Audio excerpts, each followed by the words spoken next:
Hey everyone. You know what? There's something that I call the cross-dresser paradox. Okay? And it's this, you know, and this is more of a cross-dresser thing, honestly, than like a transgender woman kind of a thing. Okay? It's this. So many people that are cross-dressers, we start expressing ourselves as women and we start getting out into the world. And sometimes we really don't want to be seen as, just a cross-dresser. Okay? We don't really want to be seen that way. We want to be seen as authentic. We want to pass. We don't want to be treated like lame ass guys in dresses. Okay. We want to be, authentic women. Okay. We want people to accept us as authentic women. And especially not just out in public, but in transgender circles. You start going to transgender events and, you go to, Keystone or Wildside or something. And you know what? You want people to accept you as an authentic woman, not as some kind of a faker or a phony or something. And a lot of us are in relationships. A lot of us are in relationships. We're still married and things like that.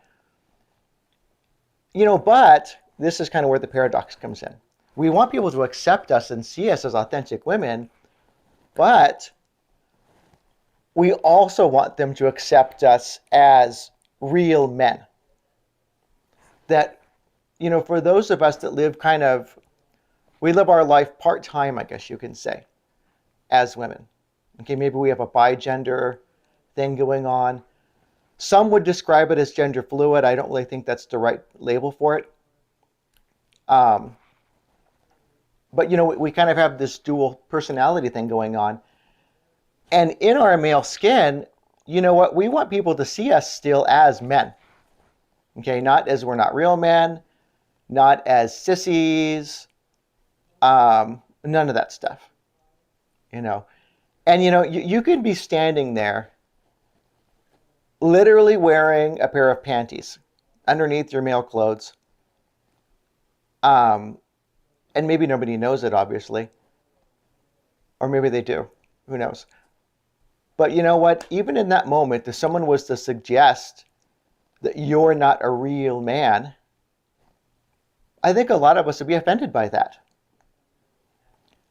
But gosh, ladies, I don't think it should be any surprise that, number one is, like I've said before, when you come out to people, they kind of don't really see you as real men anymore, if they still see you as a man at all. But number two, honestly, they probably never saw you as a real man in the first place. And now you came out to them, now they know why. Now they know what it was about you. Because I know for me, I always had this really huge feminine side that was obvious to everyone around me. I remember even in college once, a friend of mine laughed at me and he joked and said, Justin, that's my male name, you're going to make someone a really good wife someday. He had no idea. But I mean, that's just how people always saw me. But still, even with me, there was a part of me at one time that would have been offended if people would have suggested that I wasn't a real man or something like that. Now I've let go of all that. You know what? I'm totally fine, because I don't really see myself as that anyway. I don't really see myself as a cisgender man. Something I've talked about is, being transgender. When you're a bigender person, it does not mean that you are a transgender woman and a cisgender man. Okay?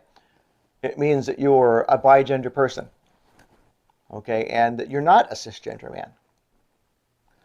So that really is kind of exactly what it means. And if you see that means I'm not a real man, if you want to put it in those terms, then honestly, that's kind of what it means. And for me, that's just something I've kind of made peace with. And at this point in my life, honestly, it's something that I kind of take pleasure in, that I enjoy, that I like about me, is that I'm whether I'm a guy or a girl, I'm really girly and feminine and free just to express myself and get my girl on. And I don't really have to hide that anymore. So anyway, those are my thoughts. Thanks for listening to me ramble a little bit.